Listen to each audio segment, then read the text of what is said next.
Hello everyone, and welcome back to Killigan's Treasure. We're out and about. We're doing things. Maybe Killigan will get somewhere. Maybe he'll be happy. We'll see. We'll see. I'm rooting for the little guy. Then I see it, sparkling in what's left of the warm spring light, a grassy clearing at the top of a steep hill. I grasped at roots and divots in the slope, using them to hoist my way up. I've barely got any energy left after traveling all day, but damn it, this'll be worth it. Will it? Are we gonna get there? Eventually, I finally reach the top of the crawl out into the small clearing. It's not much, but there's a little pond down the slope and plenty of grass to lay in, maybe even enough for a snack. But first, I jog down the grassy slope and kneel at the pond's edge, quickly scooping water into my paws. How do I even survive without anything to drink for this long? I splash pawfuls of water at my face, half of it going down my throat and the other half cleaning the ashes from last night, caked onto my fur. Okay, finally getting a little bit of a bath, being less of a musky boy. Good. Unless you're into that, I guess. After spending time cleaning and hydrating myself, I clasp onto the grassy slope. It's been a long but productive day. I wince from the sensation of grass blades poking at my exposed ass. Don't know if I'll ever get used to being without a long goal for a while. Might as well have a look at how much ground I've covered while I got a chance. I slide out the map from behind my belt and unfold it. Good. Oh, there. Okay, so we're like here. Oh, that's a lot of. It's a lot of things. Do we go places? How places we go in this game? I don't know. Well, that's a lot. I'll be back to civilization in no time.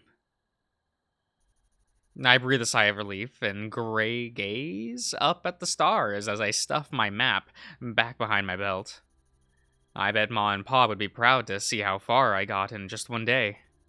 Not bad for a barely clothed Bobo, all on his own.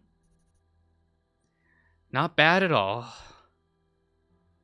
Oh, that looks low in the levels. Here, let me turn up the music. Don't want that to go completely unheard. Someone composed this. Someone put it in the game. My eyelids get heavier as I reflect back on the day and escaping from Redroot. There's still a weight in my heart, regretting not going back, being the only one to survive. Still feeling like it's all my fault. It's hard, but there's nothing I can do except keep pressing forward. Keep going and preserve our family's legacy. And just keep going. No, okay. Oh, there we go. Day 2! Good. I woke up crazy tired this morning. That's how I'm gonna be when I finally go to sleep. Barely got a wink of sleep after having nightmares of reliving that awful night. But I've made some headway and been back on the road for a few hours now, judging by the sun's position in the sky. The tree has thinned out a bit, and the sun's shining brighter than ever through the gaps in the leaves. If I didn't have a thick coat of fur, I probably wouldn't mind it. I've heard the lizard people farther east, that love sunny weather like this. Their scales apparently soak sunlight up like syrup in pancakes. They even wear as little as possible to have their scales shine as bright as diamonds. For us beasts, that doesn't work as well. While wearing little does help, wearing thin garments with lots of cover like cloaks and hoods helps far more. It's like the difference between those foragamil. Hmm. Hmm. What is this word? I don't know. My phone's not next to me. Damn it. And I'm too lazy to go and, like, open up Google. That's fine. Foragamils I've been making. And actually, cooked food. It works for now, but it sure as hell ain't sustainable. What I wouldn't give for a home-cooked plate of fried berries and cabbage right now.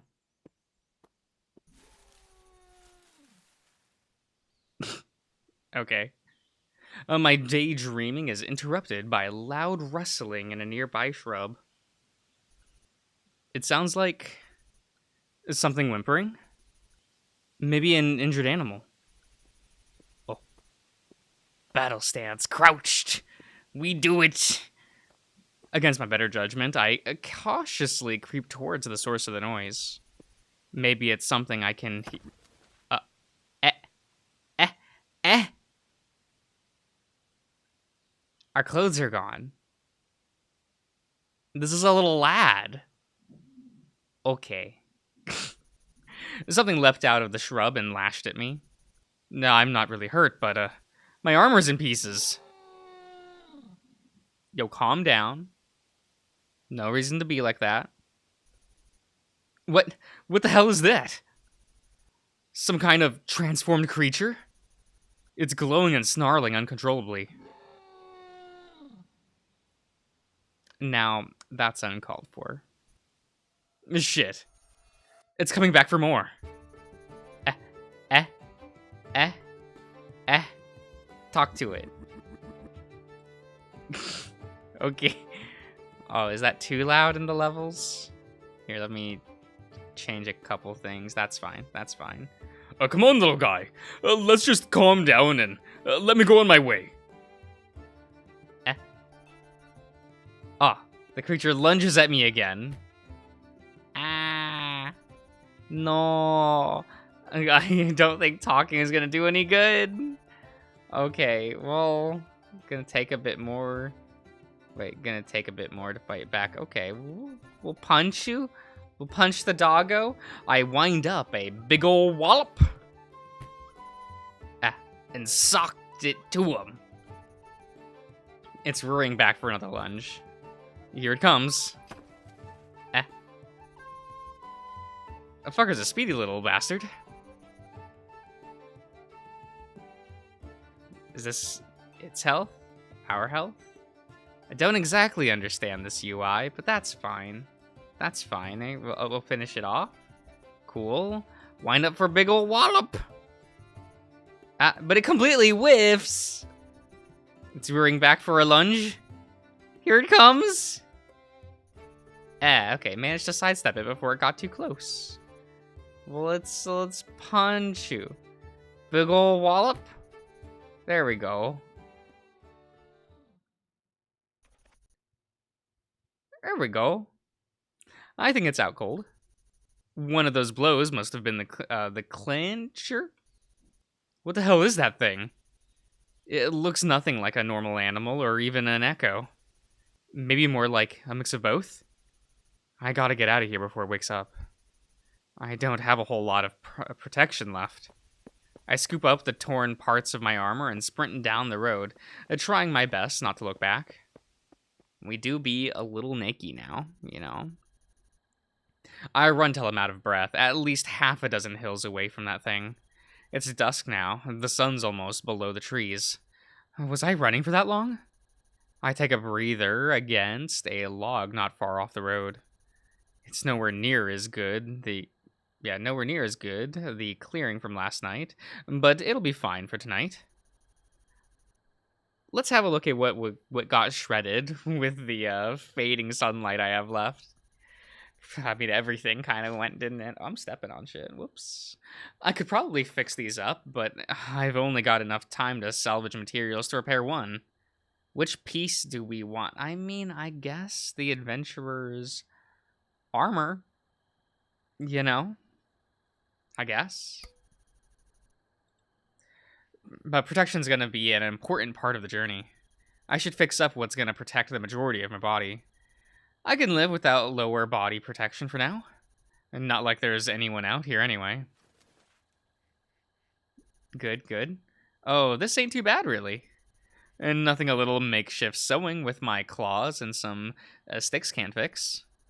Just gotta put out this loose thread. Pull out this loose thread. Then, did we get there?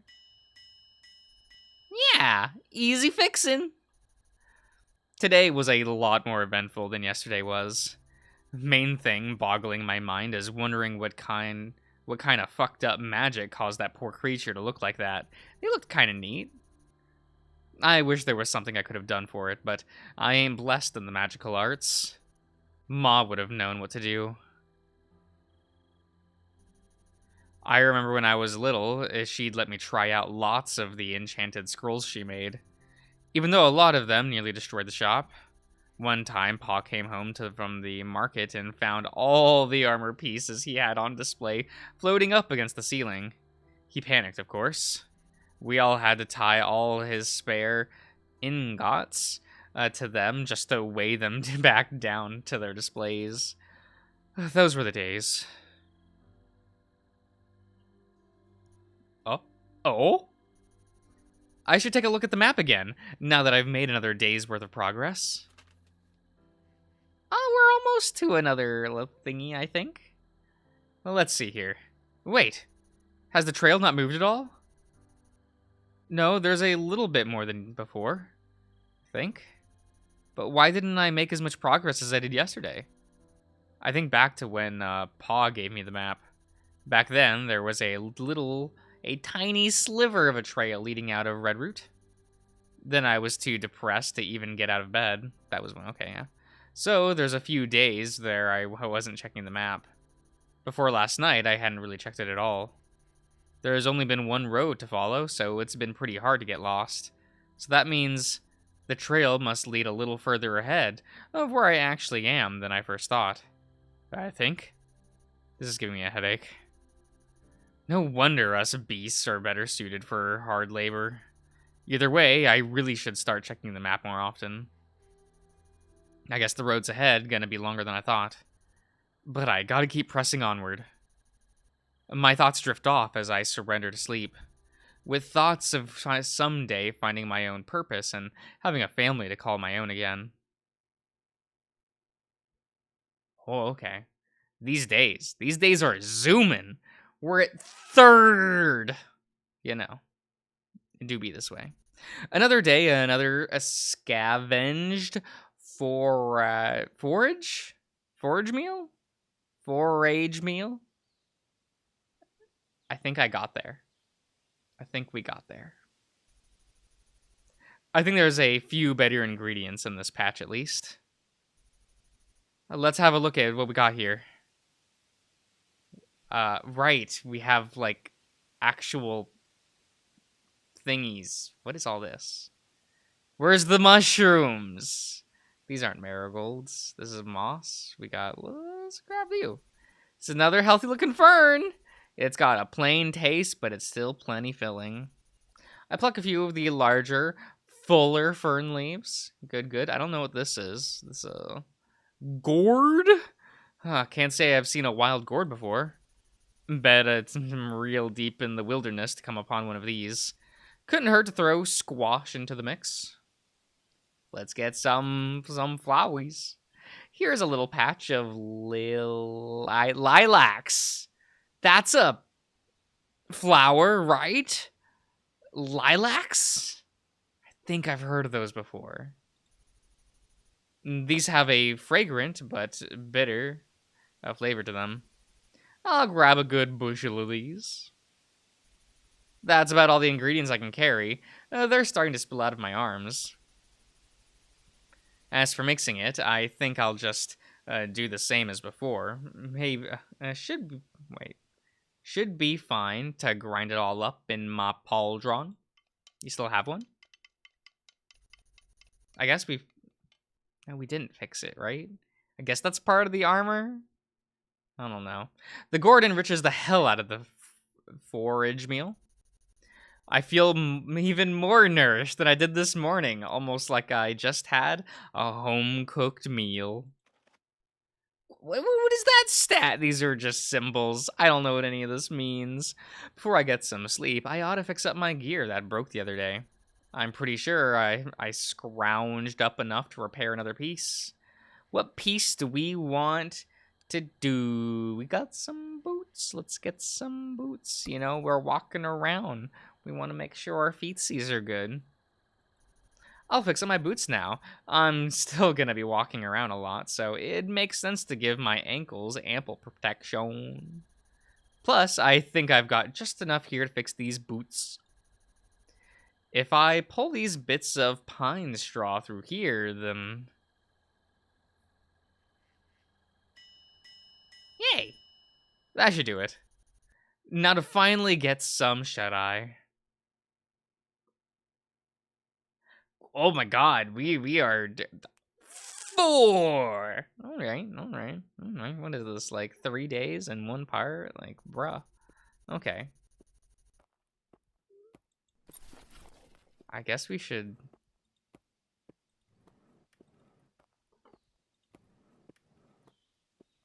Oh, it's not. Okay, yeah, we still don't have... Well, you know, let's... There we go. We got some clothes on now. I'm finding myself strolling down memory lane again today, thinking back on all the time I spent growing up in Redroot.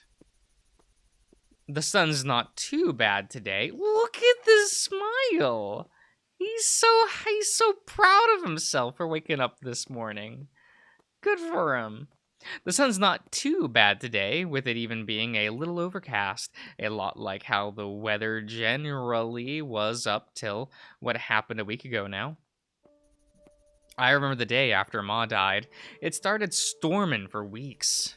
Pa didn't want me to get my fur drenched in the rain and end up sick, so I had to stay cooped up inside most of the time. At least, that's what he thought. Whenever there was a break in the storms, I'd grab as many scrolls as I could, climb out the back window, and sprint downtown. I'd head straight down to where Ma's body was turned into ash, hoping that there'd be just enough of her ashes or spirit left over to see her again. I thought that there had been some scroll that'd bring her back, but it never worked.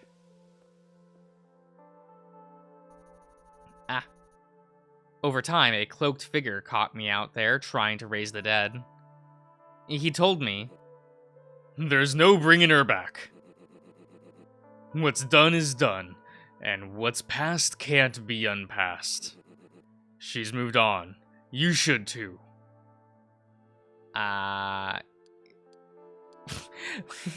Wait, there's 2 little symbols? Yell at them? We got... What is this, little crown and a little flame? I don't know, man. Let's do this one. I like the look of the little crown. Look at this little lanky boy. You just want to go pat. This little child being all like this. You don't know anything about her. She didn't deserve to die. I did. That's not what I... Get the hell away. I never want to see you near her again. And then I used some scroll on him and bolted. I never did see him again. Doubt he even survived Redroot burning down. I wore my emotions on my sleeve all the time when I was a calf. Nowadays, I still kinda do, but it was hard not to growing up after that. Soon after that encounter at the funeral pyre, a paw caught me grabbing more scrolls from her old study. He grounded me, of course, but around the end of that week, we both paid a visit to the Church of Myra. He had stuff he needed to get off his chest. I had a whole lot of self-hatred and resentment built up. It seemed like a good venue for us to vent our issues. The church itself thrived on helping people out through spreading wisdom. Inspirational quotes were from famed priests, happier ways of thinking, recipes for pies that taste better than local pies, you name it. Right away, Pa signed us up for retreats out near the coast with the other church-going kids. It did not go well. I was getting into fights every day, eventually getting sent home early. I'd felt like other kids had it so much easier than I did. They wouldn't understand how I felt, accidentally killing my own mother. They had so much less to worry about, and all they did was spew quotes at me. Even months and years after we started attending, I was still wrestling with other kids more than my own issues. Even as the numbers of churchgoers declined, I'd earned a reputation as the bully, and the guy who couldn't take a single "your mother" joke. Well, you know your crowd, you know? That's all? Okay. It wasn't until the congregation was practically empty that something finally clicked. I didn't really care for the specifics of what they were teaching, but I felt a different kind of warmth in my heart, one that wasn't a raging fire. Maybe it was the lack of other kids to antagonize me, or maybe some quote finally got through to me. For the first time, I'd felt that not everyone thought Ma's death was my fault. Over the next few years, I gradually started to mellow out and listen to the priests. The Radiance. Hell, even the Beacon. At least till the church itself closed down. The declining attitude of the town saw to its demise. It was eventually left abandoned and the elders in the church moved somewhere else. Haven't heard from them since, surprisingly. And after that, I still got in my fair share of fights, but I could at least keep myself from going ballistic most of the time. If I saw that guy from the funeral prior?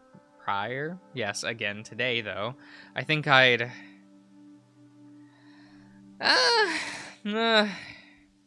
we were a child. I probably wouldn't do either. I'd probably just, talk as if nothing happened, you know? Oh god, excuse me. Say, I'm sorry for being crude, but not what I said, but not about what I said. Okay, I'd meant it. You didn't know her at all. Yeah. You know what? I think we will end the part here. So I'll see you around, everyone.